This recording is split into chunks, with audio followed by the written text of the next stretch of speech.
ನಕ್ಷತ್ರ ನಾಡಿ ಕ್ಲಾಸ್ ನಾನು 2016 ಕಲ್ತಿರೋದು. ನನ್ನ ಬೇಸಿಕ್ ಪರ್ಪಸ್ ಬಂದು ನಾನು ಸೆಲ್ಫ್ ಆಸ್ಟ್ರಾಲಜಿ ಕಲಿಬೇಕು ಅಂತ ತುಂಬ ಇಂಟ್ರೆಸ್ಟ್ ಇತ್ತು. ಹಾಗೆ ನಮ್ಮ ತಾಯಿ ಇಂಟ್ರೆಸ್ಟ್ ಕೊಟ್ಟು ನನ್ನ ಕ್ಲಾಸಿಗೆ ಸೇರಿಸಿದ್ರು. ನಾನು ಕಲಿತಾಗ ಜಸ್ಟ್ 4 ಡೇಸಲ್ಲಿ ಹೇಳ್ಕೊಡ್ತಿದ್ರು. ನೆಕ್ಸ್ಟ್ ಬರ್ತಾ ಬರ್ತಾ ಮುಂದೆ ಡೆವಲಪ್ ಆಗಿ ಅಪ್ಲಿಕೇಶನ್ ಅಂತ ತೊಗೊಂಡ್ಬಂದರು ಗುರೂಜಿಯವರು. ಅದರಿಂದ ತುಂಬ ಇನ್ನೂ ಸಿಂಪ್ಲಿಫೈ ಆಯಿತು. ಮತ್ತು ಬೇಸಿಕ್ಸು, ಅಡ್ವಾನ್ಸ್ ಪ್ರಿನ್ಸಿಪಲ್ಸ್, ಮತ್ತು ಮಾಸ್ಟರ್ಸ್, ಮತ್ತು PhD ಡಾಕ್ಟರ್ ಲೆವೆಲ್ವರೆಗೂ ಮಾಡಿದ್ದೀನಿ. ಎಲ್ಲ ಕಂಪ್ಲೀಟ್ ಮಾಡ್ಕೊಂಡಿದ್ದೀನಿ. ಮತ್ತು ಪ್ರೆಡಿಕ್ಷನ್ ಲೆವೆಲ್ ಕೂಡ ತುಂಬ ಚೆನ್ನಾಗಿ ಬರ್ತಿದೆ. ಅಪ್ಲಿಕೇಶನ್ ಇರೋದ್ರಿಂದ ಆಸ್ಟ್ರಾಲಜಿ ಇನ್ನೂ ತುಂಬ ಈಸಿ ಆಗಿದೆ. ಹಾಗೆ ವಾಸ್ತು ಕ್ಲಾಸ್ ಕಲ್ತ್ಕೊಂಡಿದ್ದೀನಿ. ವಾಸ್ತು ಕ್ಲಾಸ್ ಕೂಡ ಇಂದ ಕನ್ಸಲ್ಟೇಷನ್ಸ್ ತುಂಬ ಬರ್ತಿವೆ. ತುಂಬ ಒಳ್ಳೆ ಇನ್ಕಮ್ ಬರ್ತಿದೆ. ಮತ್ತು ಈಗ ನಾನು ಕನ್ಸಲ್ಟೇಷನ್ ಮುಖಾಂತರ ಲೈಕ್ ಆಸ್ಟ್ರೋಟಾಕಲ್ಲೂ ಕೂಡ ಕನ್ಸಲ್ಟೇಷನ್ಸ್ ಕೊಡ್ತಾ ಇದ್ದೀನಿ.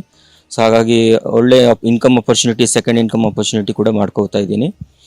ಹಾಗೆ ನನಗೆ ಪ್ರೊಫೆಷನ್ ಆಗಿ ಲೈಕ್ ಪ್ರಮೋಷನ್ಗಾಗಲಿ, ಮೇಲೆ ಕೆರಿಯರ್ ಗ್ರೋತ್ ಆಗಲಿ, ಇದರಿಂದ ರೆಮಿಡೀಸ್ ಇರೋದ್ರಿಂದ ರೆಮಿಡೀಸಿಂದ ನಾನೇ ನೋಡಿಕೊಂಡು ನಾನೇ ಹೆಲ್ಪ್ ಮಾಡ್ಕೊತಾ ಇದ್ದೀನಿ. ಸೊ ಸಪೋಸ್ ಲೈಕ್ ನಾನು ಬೇರೆಯವ್ರ ಹತ್ರ ಕಲಿಯೋದಕ್ಕಿಂತ, ಬೇರೆಯವ್ರ ಹತ್ರ ಹೋಗಿ ಕನ್ಸಲ್ಟ್ ಮಾಡೋದಕ್ಕಿಂತ ನಾನೇ ಕಲ್ತ್ಕೊಂಡು ನಾನೇ ಯೂಸ್ ಮಾಡ್ಕೋತಾ ಇದ್ದೀನಿ.